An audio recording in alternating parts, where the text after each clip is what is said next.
So hello, everybody, and welcome to Students for Political Engagement. Today, we have an interview with Councillor Dellerba, who is running for Ward 1 Councillor. So welcome. Thank you so much, Matthew and Rishi. Thank you for having me. I'm so encouraged by your initiative to reach out to candidates and interview them. So thank you. Thank you too for joining us today. So to start us off, would you like to give a short introduction of yourself and why you're running for City Council? Sure. So a little bit about me is, as you can hear, I have an accent. My husband and I immigrated to Canada from South Africa almost 22 years ago, and we bought a home and have lived in Oak Ridges for 21 of those years and have raised our 4 teenage children here. I worked in the corporate world for over 12 years and then in education for the past 16 years. And over those years, I've stood up for those who can't speak for themselves through nonprofits with specifically human trafficking, both on the fundraising, leadership, and front lines, as well as working with homeless. I've worked at food banks within my faith community, as well as participating in the democratic process at municipal, provincial, and federal level. And why am I running? Well, I see current issues within the city of Richmond Hill that need addressing, of course, and one of them is the lack of civility on council. And I think it's time for change. There are long-time career politicians who've been there for 16 years, and we need fresh ideas. We need new voices and people who actually live in the ward that they represent. I don't see myself as a politician because in my mind that conjures up images of someone who's trying to gain advancement at the expense of others. I'm running for office to be a public servant, someone who's willing to serve others, engage, listen, and fulfill their role in an elected capacity within a team, in this case, City Council. And I believe that we need to give service and the respect due to the residents of Ward 1 and ultimately the entire city of Richmond Hill. Thank you. So our first question is, to start us off, an important part of a livable community is community safety. So how will you, as a councillor, maintain and improve community safety in your ward and in Richmond Hill? Thanks, Rishi. Yeah, I think that safety can be in many aspects, but I'm going to choose to focus on 2 key issues when it comes to safety. Firstly, I think traffic safety is an issue, and secondly, personal safety. So let's focus on traffic safety. I think it's something we can work on for sure.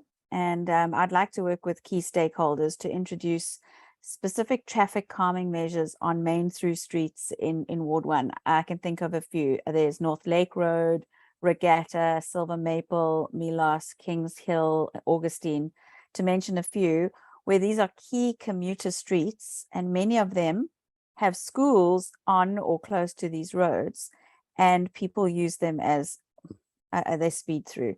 And it is imperative that we implement traffic calming measures before it's too late. So some specific examples could be digital speed signs, raised pedestrian crossings, speed bumps on option, or chokers or chicanes, which are devices that create an impediment on the road, which forces motorists to slow down. I think that if we need to do this before it's too late, but each road would have to have a feasibility study to analyze what a specific need for that road would be.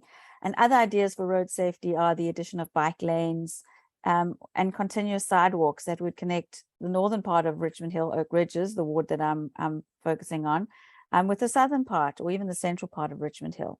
And then the second part is safety in terms of crime.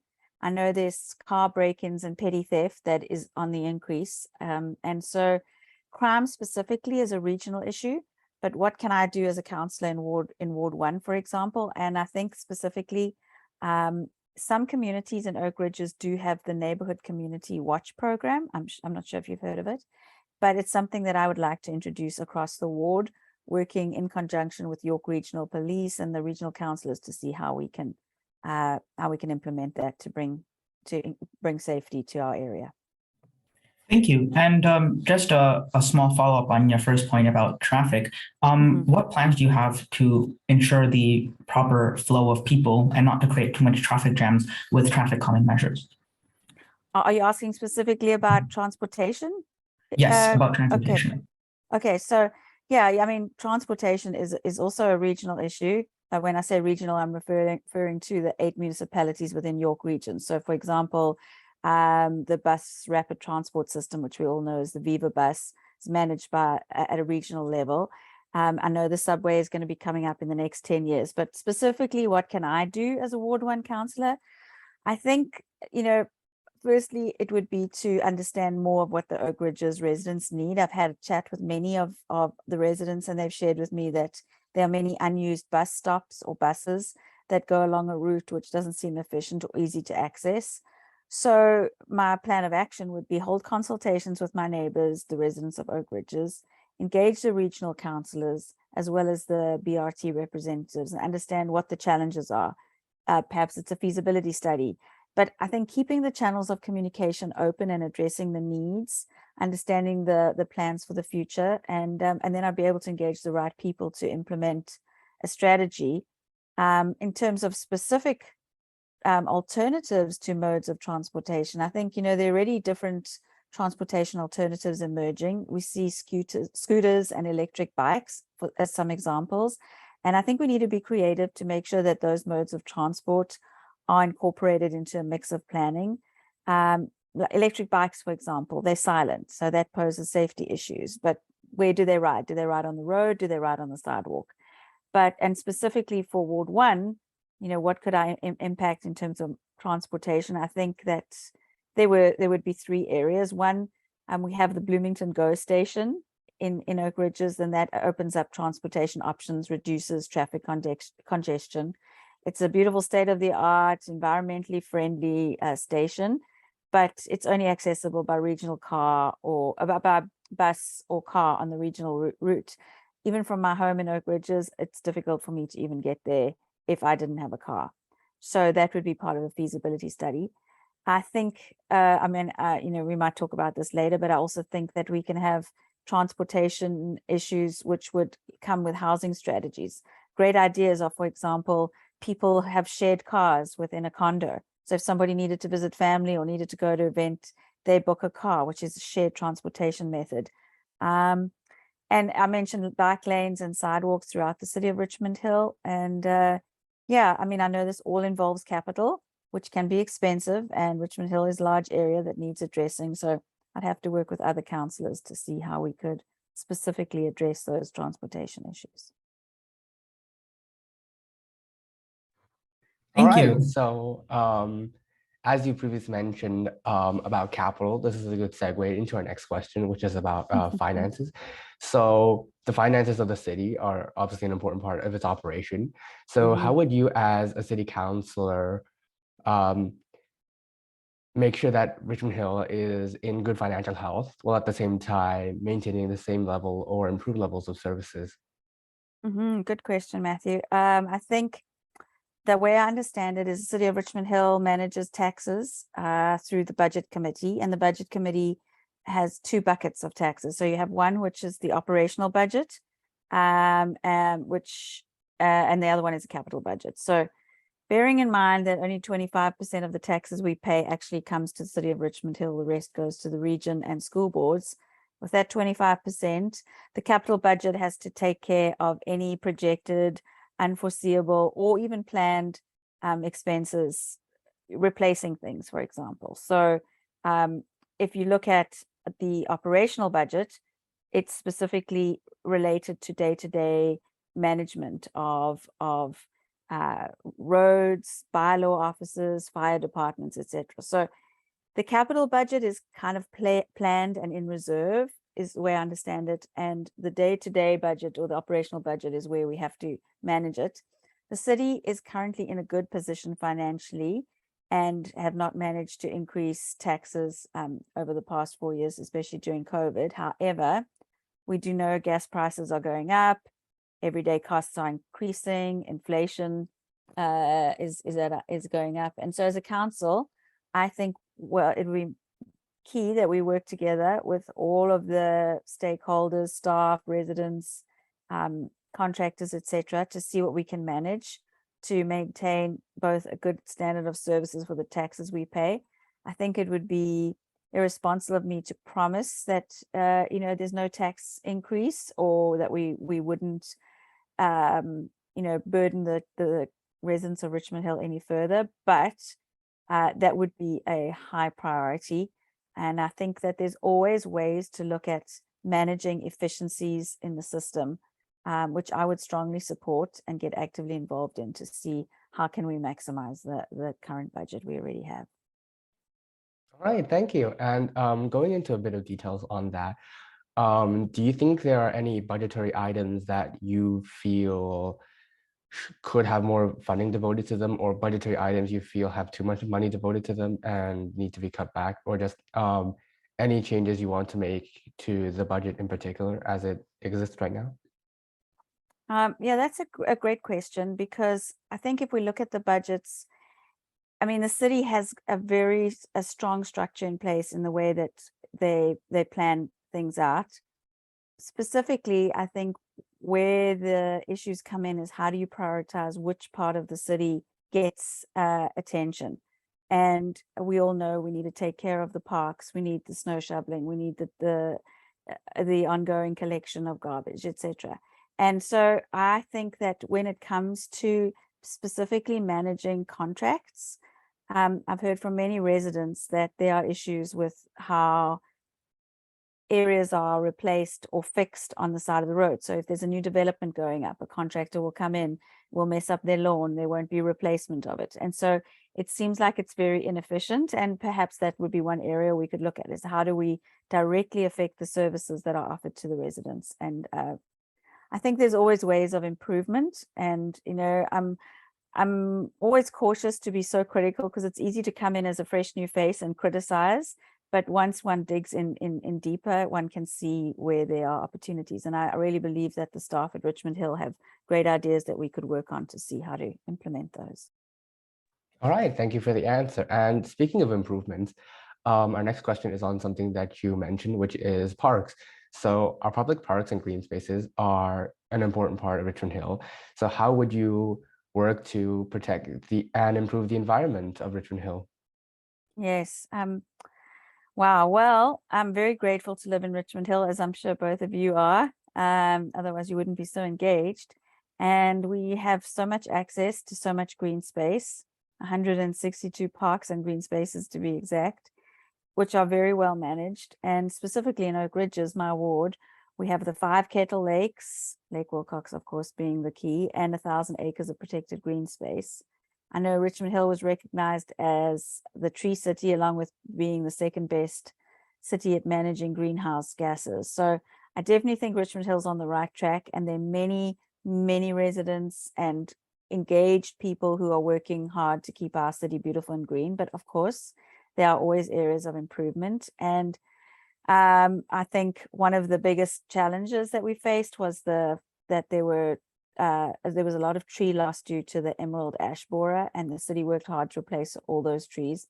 I know that cost a lot of money, but I believe that when we as a city engage in development specifically for housing, managing that green space is important. So our current green space is well managed, but how do we take care of what's happening within the rest of the city? So I know many people are discouraged when they see trees just being mowed down to make way for development. And I think that we need to find a more balanced approach to managing the environment as well as the housing issue, which is huge. So transportation plays into that plan. You need to manage the traffic congestion, which we've already discussed somewhat, and alternative modes of transport. But as well, I think each one of us needs to individually be good stewards of our own waste and our own piece of green space. Then we move into the community, specifically the waterways in Oak Ridges, Ward 1, where the Moraine is a headwater for, the 3 big rivers in southern Ontario, the Don, the Humber, and the Rouge. We need to be conscious of keeping our waterways clean and healthy, including all the storm surges. I think we have 80,000 stormwater collection points. So I think that is a huge priority, which I know the city focuses on, but we need to manage that. And I think when we have any kind of development, a key requirement for that developer would be, how are we going to manage the green space in terms of the plan that they present? It has to be contingent their getting that contract. Thank you. And you did mention, of course, the balancing of the development as well as the parks. And we just want to pinpoint that a little bit more. Obviously, the housing market is something that is very high right now, and housing is an important problem facing Richmond Hill with urban development. So obviously there is the issue of balancing the density as well as the services that many residents are worried about. So what is your philosophy as to how City Council should approach this problem and balance these two issues? Yeah, so firstly, when it comes to housing, the province of Ontario governs the overall growth plan and says to the city, this is your mandate, and we have to attain certain goals to grow urban areas. So this, if we don't fall in line with that, we don't receive funding. So that's a fine line to balance. Even real estate pricing, for example, is managed by the province. But we know Richmond Hill is a very sought after place to live. So when it comes to housing, just like all the other issues you brought up, it's clearly not a standalone issue. So along with housing, there's an increased demand for managing infrastructure. So there's transit issues, there's schools, hospitals, caring for seniors, managing green space, managing the roads.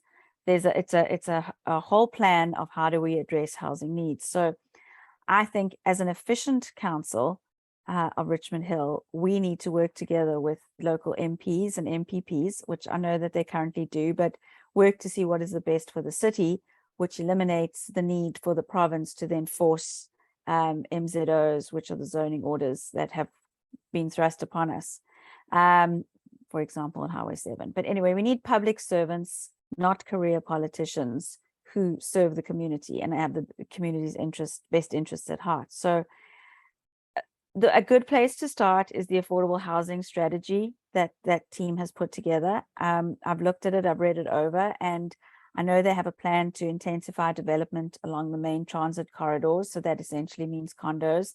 I don't believe in Ward 1 we need to go very high. I think the retirement village condo in Oak Ridges is already a really good example of how we can make it look nice as well as incorporate housing. And then there's also the infill development where builders sever lots and build townhouses. So we need to have all types of housing in Richmond Hill, which allows people of all walks of life to afford to live here. And housing needs to take various forms. So things that I would be open to encouraging would be multifamily units, dwelling units, renovation of garages or properties instead of dense high rises. But like I mentioned, a key requirement for any development would be to firstly have a discussion with the residents who are affected in the area and understand what are their concerns, work with the staff of Richmond Hill who have extensive experience in this area. Obviously sit down with, have the council involved. That's a given. And there would need to be a presentation of how do we manage the green space? What environmental impact is there? How are we going to manage the infrastructure? Is there a park for the community? Or is there a layout of sidewalks that are going to be put down, bike lanes? Because often with community development, you see these big structures go up and then later there's a park and later there's sidewalks and bike lanes, and that's not efficient. So I think contingent on getting the contract would be an overall plan and overall consultation with the people involved, especially the residents.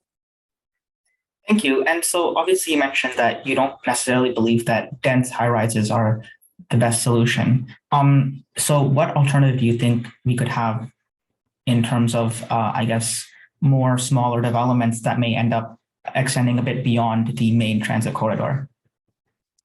Yeah, that's a good question. I think in terms of extensive units going beyond the main transit corridor is not a viable option. The main transit corridor is where the buses, the GO station exist. So you don't want to incorporate too much development, which then will, create this urban sprawl. So for example, tons of townhouses are not efficient because there's current residents already experience it. There's no parking. How do they access their work? So we need to create an environment where people are able to live, work, serve, and play in a smaller area. So for example, if it needs to eliminate the long commute, like I said, you could have shared cars or shared transit options. But if you have developments which are incorporating businesses, parks, residential areas which are conducive to living, working, and playing in the same area, you're eliminating that whole congestion of traffic flow. And so I think being creative on those types of condominiums which are incorporating also all those facets makes it more efficient than just having, for example, at Hillcrest Mall, you just got one level of shopping and there's all that space. So there could be people living above it. There could be businesses. It could be a more efficient way of managing the space that we already have, for example. Thank you. I think Matthew has our last question. Yes, so thank you for the answer. And we've talked, a bit about what your ideas for Richmond Hill are. So if you were elected as Ward 1 councillor, what would be the first issue you would try to address and get progress on in City Council? A great question, Matthew. I think specifically in Oak Ridges, Ward 1, my number one priority is the residents that I am elected to serve. What I've noticed is that there's a lot of education needed in terms of the residents. What is it that the council is able to affect, and what is it that we can't affect? So, for example, I think there's a lot of confusion that the municipality is responsible for housing, for example, and we have a part to play, but there's also a dual role with the province. I think the historical low voter turnout is indicative of how residents feel about municipal elections. I don't think they understand how key each of their lives are impacted by the decisions made at City Council. So education and communication would be my key priority with the Ward 1 residents. And in terms of education, it's not just educating them, but it's educating those on council and staff about what are the needs of the community. How do we listen and act? How do we create an open forum? I find many of the residents say they've never met the councillor. 40 years ago, we had 5 ward councillors representing the wards of Richmond Hill, and here we are, 40 years later with 250,000 residents or 220,000 residents as opposed to 35,000. We still have, same number of ward councillors. So how do we, in this technological day and age, meet everybody's needs, listen, hear? I mean, you can't obviously respond. Not everybody's going to have their needs met, but I think key is just listening and hearing and responding. That's key to being a successful councillor. And with that comes the next actions of community safety, transportation and housing. But I really hope that residents send a clear message to City Council in this election to put communities first and to vote in this election, vote for change, and so that we can work on creating a more efficient and listening, serving council. So that would be my priority, connecting with the residents.